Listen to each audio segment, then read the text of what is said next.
परम पूज्य गुरुदेव ने कहा है कभी सतयुग आया तो वो देवताओं के संवेदनशील आत्माओं के रूप में आएगा। संवेदनशील आत्मा कौन होती हैं? जो स्वयं कष्ट सहकर औरों के लिए कुछ करने का प्रयास करते हैं। ये किताब है सतयुग की वापसी, क्रांतिधर्मी साहित्य। इसको तुम लोग पढ़ना बाइबल समझ के। एक किताब ऐसी है जिसको मैं बार बार कहता हूँ, रिकमेंड करता हूँ, बाइबल समझ के इस किताब को इतनी बार पढ़ना कि इसके वाक्य तुमको रट जाए, तुम इसे जीवन में उतारने लगो। इस किताब में गुरुदेव लिखते हैं, विकास की अंतिम सीढ़ी भाव संवेदना को मर्माहत कर देने वाली करुणा के विस्तार में है। यही आंतरिक उत्कृष्टता है, इनर एक्सीलेंस। संवेदना उभरने पर ही सेवा साधना बन पड़ती है।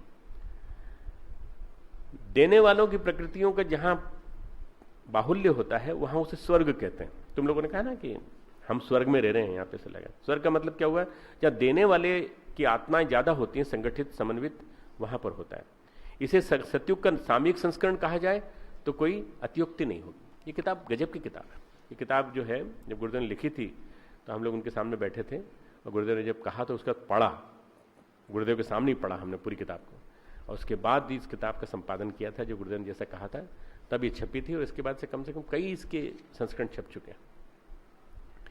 पूरी किताब में भाव संवेदना, सतयुग की वापसी भाव संवेदना के माध्यम से। संवेदना उभरने पर ही सेवा साधना बन पड़ेगी, गुरुदेव कहते हैं। व्यवहार अगर अच्छा हो, संत जैसा स्वभाव हो, सरलता हो, दूसरों के लिए कुछ करने की मन में बात हो, तो कोई कहां से कहां पहुंच सकता है।